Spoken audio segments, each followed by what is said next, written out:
Deep state 29 সাল পর্যন্ত থাকতে পারতেন, থাকতে পারলেন না কেন, মানলেন না তাই থাকতে পারলেন না। এখন এই ডিপ স্টেটের ভিতরে আসিফ মাহমুদের যে কথা, তাতে মনে হয় দেশি এবং বিদেশি সদস্য ছিল।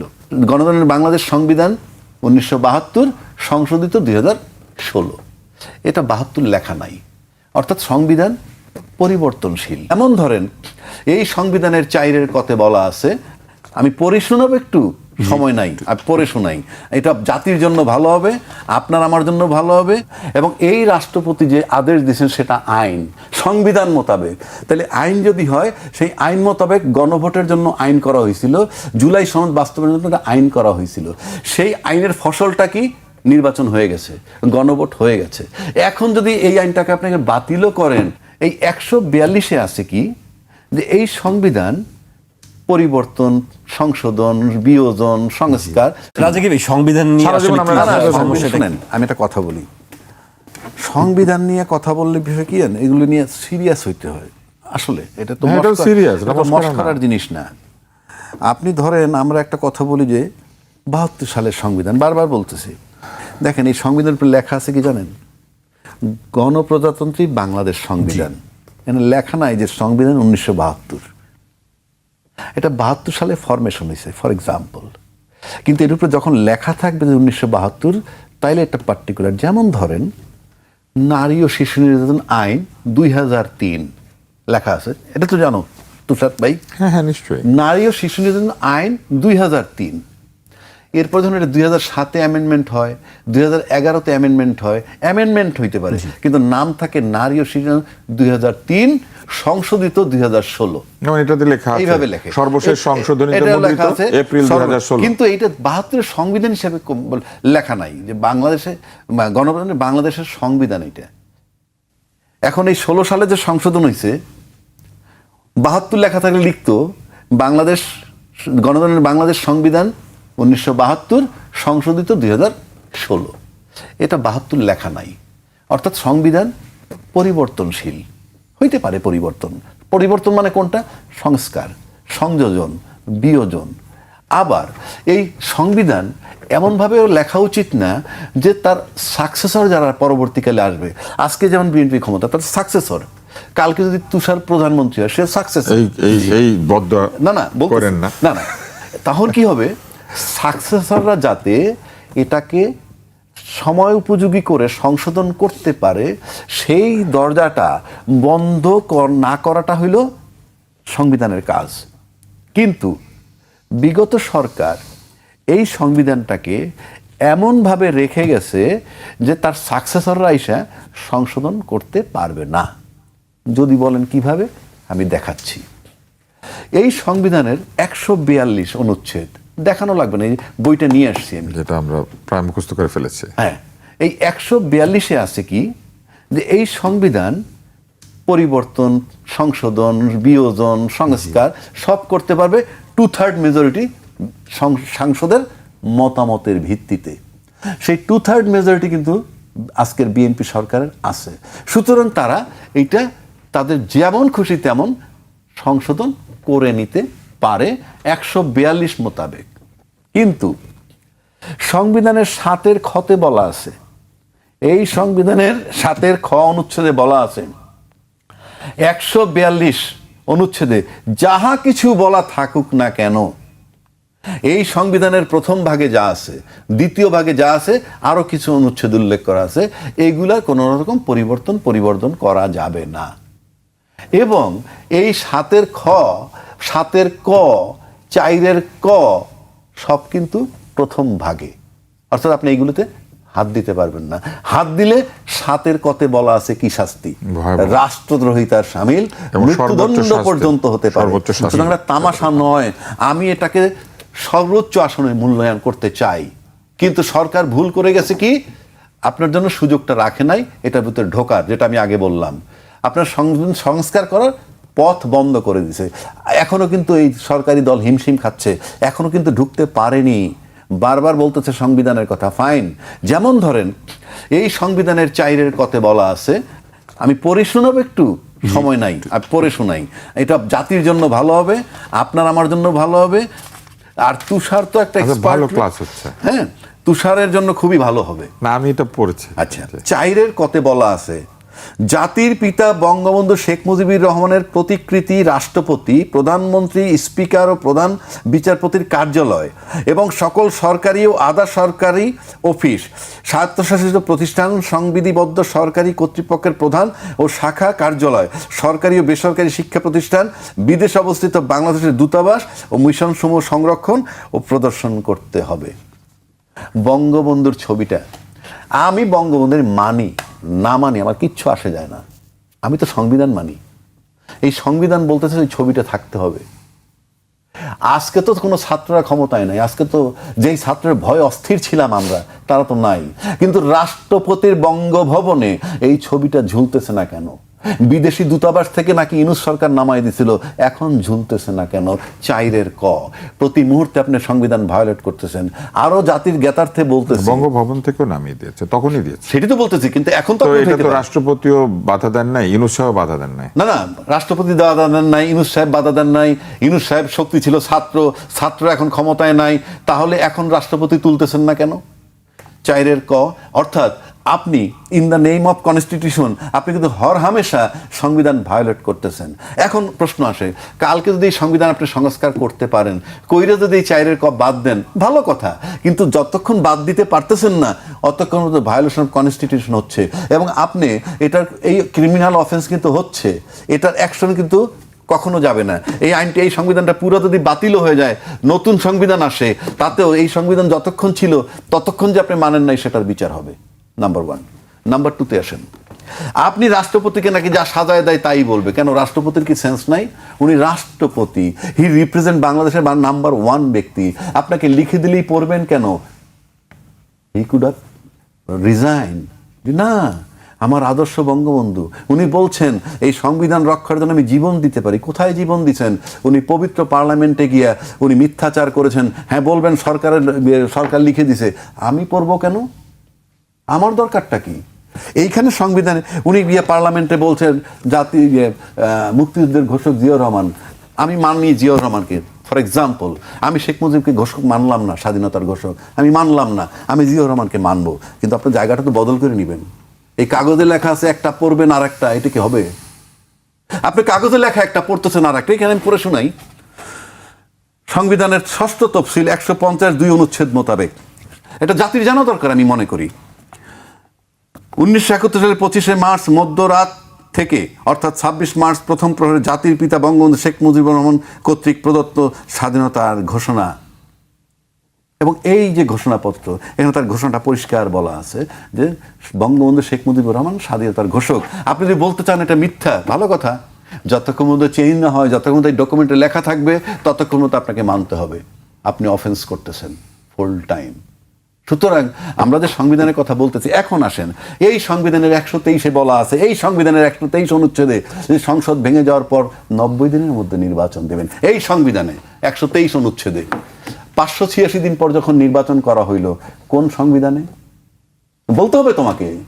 রাষ্ট্রপতি যখন ভাষণ দিলেন সংসদে, একবারও কি বলছেন 90 দিনের মধ্যে নির্বাচন হওয়ার কথা ছিল, কিন্তু আমরা 18 মাস পরে বা 17 মাস পরে করেছি এই কারণে? বলছেন? বলেননি। আপনি কে সংবিধান চেঞ্জ করার? যতক্ষণ সংস্কার না হয় আপনি পারবেন না। তার মানে সংবিধানে যারা সংসদে যারা ঢুকেছেন, তারা কোন বিধানে ঢুকেছেন? আমি বারবার বলছি, ইউনূস সাহেবের অলিখিত সংবিধান ছিল, সেই অলিখিত সংবিধান মোতাবেক ডেট ছিল, দিল 26শে মার্চ 2026-এর 12ই ফেব্রুয়ারি, এবং সেই দিনই নির্বাচন হয়েছে, এবং এই সংবিধান মোতাবেক নির্বাচন, এবং তারা কিন্তু ওই ইউনূস সাহেবের ইয়ের উপরে নির্বাচন করে পার্লামেন্টে আসছে, সংবিধান মানেন নাই। এখনো তাহলে কি রাষ্ট্র সংবিধানে চলছেন নাকি অলিখিত সংবিধানে চলছেন? যদি সংবিধান মোতাবেক বলি, তাহলে ইমিডিয়েটলি বঙ্গবন্ধুর ছবি ঝুলান এবং স্বাধীনতার ঘোষক বঙ্গবন্ধুকে বলতে হবে আমি এই সংবিধান মোতাবেক। আর তা নাহলে সংস্কার করুন। এখন আসেন, সংস্কার করবেন কেমন? আপনি ঢুকতে পারবেন না। সেই সংস্কার করার জন্য রাষ্ট্রপতি একটা আদেশ জারি করলেন, কি? জুলাই সনদ আইন এবং গণভোটের আইন। এই যে আইন, রাষ্ট্রপতির আইনটা যে আদেশ, যে আইন, সেটা আমি আপনাকে বুঝাচ্ছি। রাষ্ট্রপতির আদেশ আইন। কেন আইন সেটা আমি বলতেছি। এটা পাবেন আপনি সংবিধানের 150 না 100 বলতেছি, 1 মিনিট, এখনই বলে দিই। হ্যাঁ, এইটা পাবেন আপনি সংবিধানের 152 অনুচ্ছেদে। 152 অনুচ্ছেদের এক জায়গায় বলা আছে আইন মানে কি। আইন অর্থ কোনো আইন, অধ্যাদেশ, আদেশ, কথাটা বুঝেন, আদেশ, রাষ্ট্রপতির আদেশ, এটা আইন। এই আইন যতক্ষণ পর্যন্ত বাতিল না হবে অতক্ষণ পর্যন্ত এই আইন বলবৎ, নাম্বার 1। এবং এই আইনের আলোকে president order, Bangladesh bank order চলমান, আরপিও আদেশ চলমান, এরকম বহু প্রেসিডেন্ট অর্ডার এখনো চলমান। এবং এই রাষ্ট্রপতি যে আদেশ দিয়েছেন সেটা আইন, সংবিধান মোতাবেক। তাহলে আইন যদি হয়, সেই আইন মোতাবেক গণভোটের জন্য আইন করা হয়েছিল, জুলাই সনদ বাস্তবায়নের জন্য একটা আইন করা হয়েছিল। সেই আইনের ফসলটা কি? নির্বাচন হয়ে গেছে, গণভোট হয়ে গেছে। এখন যদি এই আইনটাকে আপনাকে বাতিলও করেন, ওই আইনের ফসল তোমার ঘরে উঠে গেছে, এটা আপনি কি করবেন? যেমন ধরেন একটা ইন্ডাস্ট্রি অনিয়ম করে একটা ইন্ডাস্ট্রি তৈরি হয়েছে, সেই ইন্ডাস্ট্রি কি প্রডিউস করে? শ্যাম্পু, সাবান, biscuit, hot ever it is.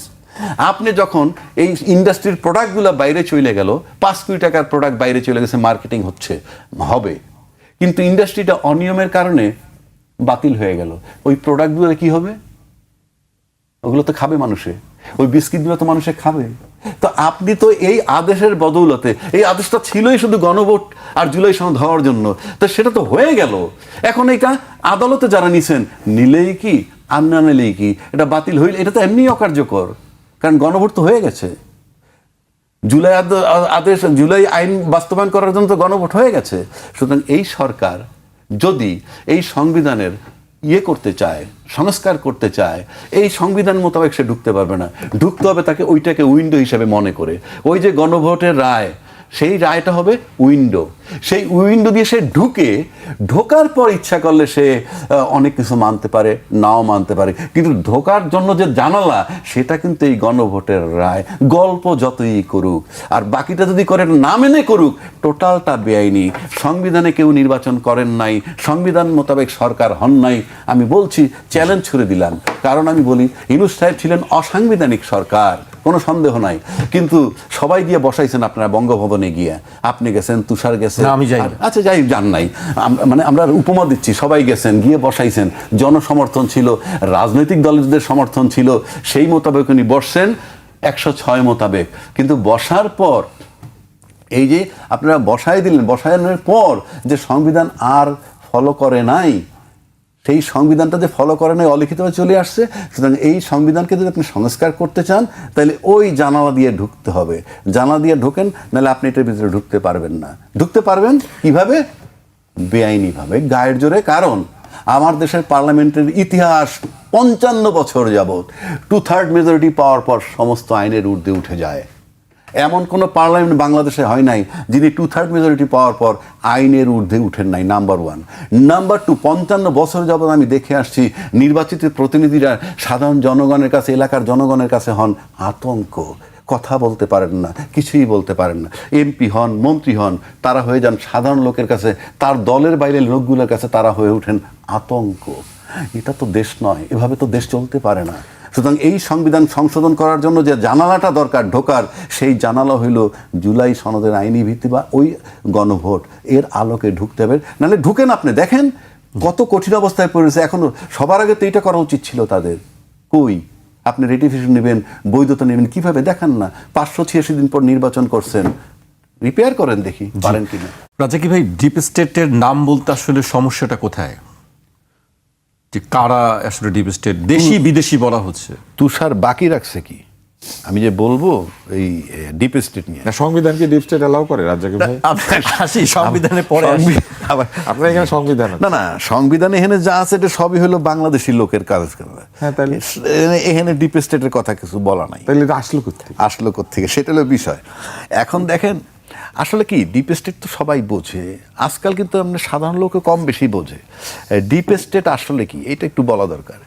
Deep state হইল স্টেটের মধ্যে স্টেট, অর্থাৎ একটা স্টেট হইল দায়িত্বপ্রাপ্ত ব্যক্তিরা রাষ্ট্র চালায়, আর দায়িত্ব পান নাই এমন কিছু ব্যক্তি রোল প্লে করেন, এবং ওই যে দায়িত্ব যারা পেয়েছেন রাষ্ট্র চালানোর জন্য, তাদের উপরে তারা প্রভাব ফেলতে পারেন।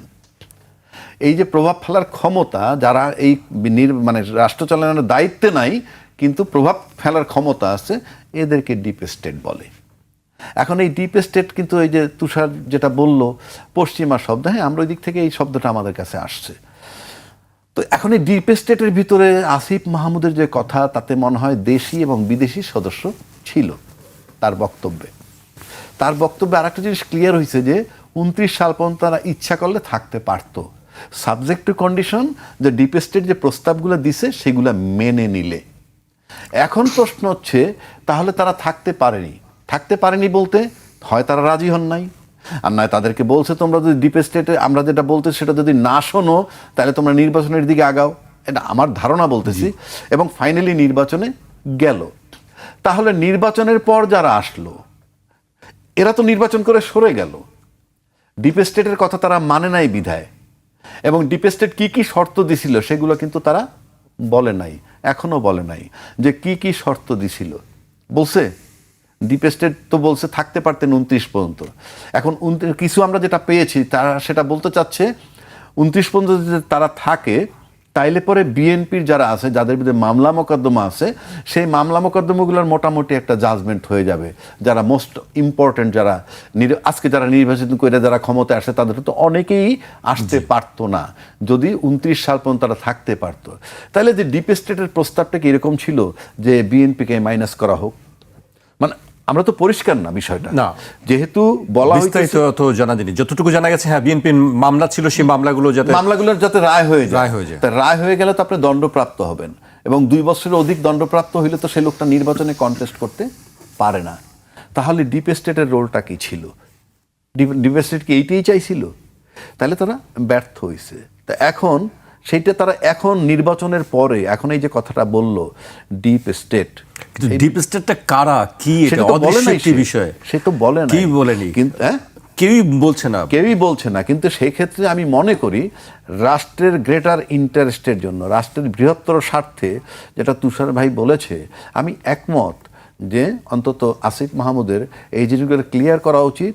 এবং সরকার যদি সেখানে গুরুত্ব না দেয় তাইলে সেটাও কিন্তু আমরা ভিন্নভাবে ভাববো যে একটা রাষ্ট্রে ডিপ স্টেট কাজ করছে এবং তাদেরকে 29 সাল পর্যন্ত থাকতে দিয়েছিল, যেখানে বিএনপির বিরুদ্ধে মামলাগুলো কার্যকর করে তাদেরকে দণ্ড দিয়ে তাদেরকে নির্বাচনের অযোগ্য করার একটা ইনডাইরেক্ট বাতাস সে দিছে। সেক্ষেত্রে আমার কাছে মনে হয় সরকারের গুরুত্ব দেওয়া উচিত। আর যদি না দেয়, গুরুত্ব যদি না দেন তাইলে সেটা কেমন হবে, সেটা আর একটা আসপেক্ট আমি ধরবো। কারণ আপনি কি নির্বাচনের মাধ্যমে ক্ষমতা আসার পর ক্ষমতায় আসতে পেরেই কি আপনি ভুলে যাবেন? তা মানে কি আমরা কি খালি ক্ষমতার পালাবদল, যে যখন ক্ষমতায় থাকবো আমি ক্ষমতায় আসার পর অতীত ভুলে যাব কিংবা কোনো অ্যাকশনে যাব না? এটা তো ঠিক না।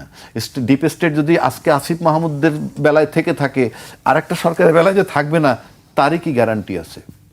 সুতরাং আমার কাছে মনে হয় আসিফ মাহমুদ সাহেব বলছেন না, ভালো কথা, কিন্তু সরকারের তো দায়িত্ব আছে তার কাছ থেকে এই জিনিসগুলা উদ্ধার করার। অ্যাটলিস্ট আমি যে ডিপ স্টেট বলতে কারা ছিল, এখন সেটা যদি সরকার করতে না পারে তাহলে একটা ধোঁয়াশা ব্যাপার থাকলো, এবং আমরা এই ধোঁয়াশার মধ্যে থাকবো কেন? সবাই কথা বলে পার পেয়ে যাবে। আপনি যেমন ধরেন আমরা নির্বাচনের কি শুনছি যে ছাত্ররা নিয়োগ দিছিল ইউনূস সাহেবকে, এবং নির্বাচনে মানে ছাত্রদের পক্ষে ইউনূস সাহেব প্রভাব বিস্তার করতে পারেন এমন কথা ছিল। কিন্তু আমি যদি এইটা দেখি যে আজকে যদি তর্কের খাতিরে বলি, আজকে যদি এনসিপি সরকার গঠন করত ফর এক্সাম্পল, আর সেই এনসিপির ভিতরে যদি মনে করেন মাহফুজ আলম কিংবা আসিফ মাহমুদরা আবার মন্ত্রী হিসেবে জায়গা নিত নির্বাচন না করে, তাহলে আমরা কি বলতাম?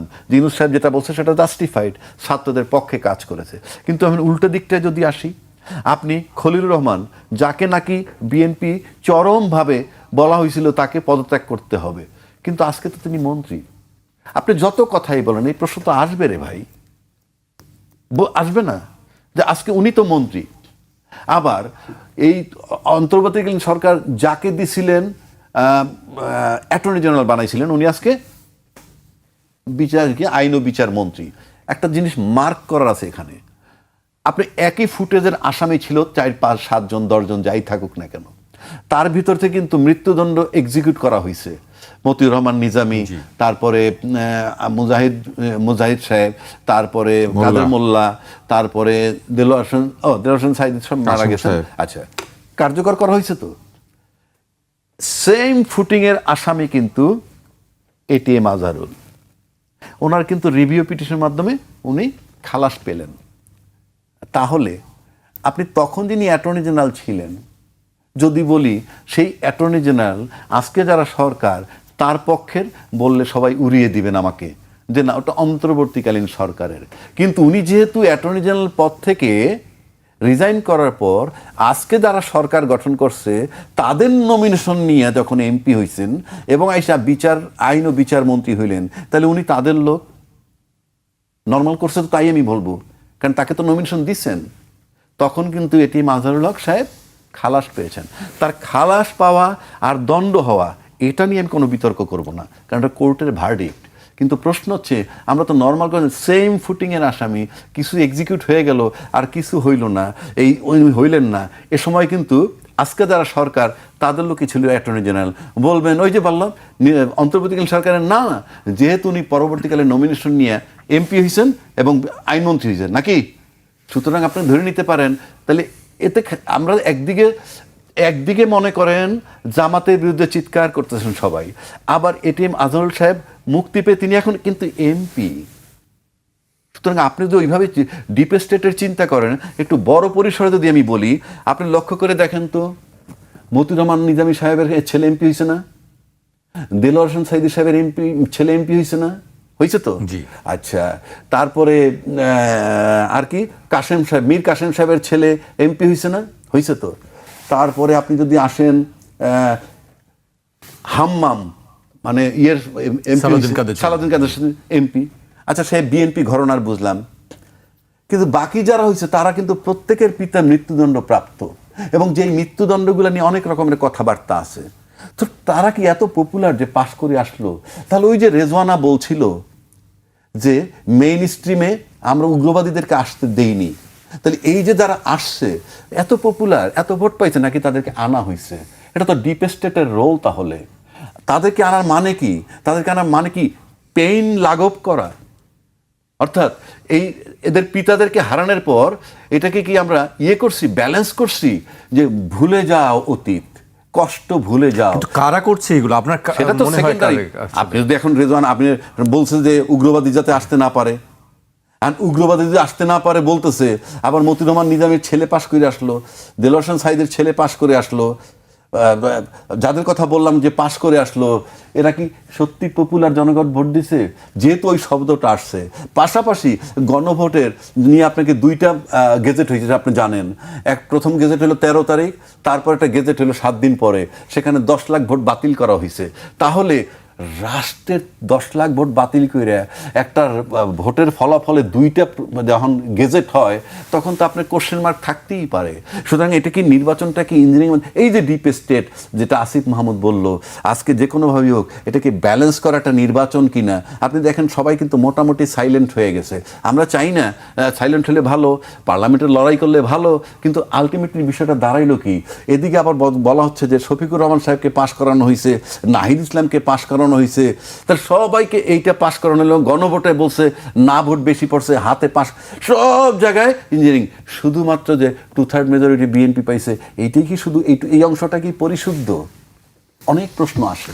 সুতরাং এই ডিপ স্টেটের যে বিষয়টা, সেই ডিপ স্টেটের বিষয়ে এই রেজওয়ানা সাহেব ইনভলভ ধরতে পারেন, আপনি খলিলুর রহমান সাহেব, আপনি আসিফ মাহমুদ, যাদেরকে বলেন, আলটিমেটলি তো তারাই পুরা চাবিকাঠি নাড়াইছে। সুতরাং রাষ্ট্রের বৃহত্তর স্বার্থে এটা নিয়ে একটা চিন্তা ভাবনা করে, গবেষণা করে একটা সিদ্ধান্ত নেওয়া দরকার, অ্যাকশন নেওয়া দরকার, যাতে ভবিষ্যতে এরকম আর না। এটা রাষ্ট্রে ভাই, আমরা কি সবাই ভিকটিম হব? শুধু এরকম এই সব কিছু করে একটা সরকার চলে গেল, আরেকটা সরকার বসে গেল, কত ত্রুটি বিচ্যুতি। ডিপ স্টেট 29 সাল পর্যন্ত থাকতে পারলেন না কেন? মানলেন না, তাই থাকতে পারলেন না। কি মানলেন না সেটা বলেন না। এগুলো পরিষ্কার করা দরকার। জনগণকে ভাই আর ঠকায়েন না, আমাদের অনুরোধ। রাষ্ট্রকে বলবো, জনগণকে, সাধারণ জনগণ, আমরা সবাই সাধারণ, আমাদেরকে ঠকায়েন না।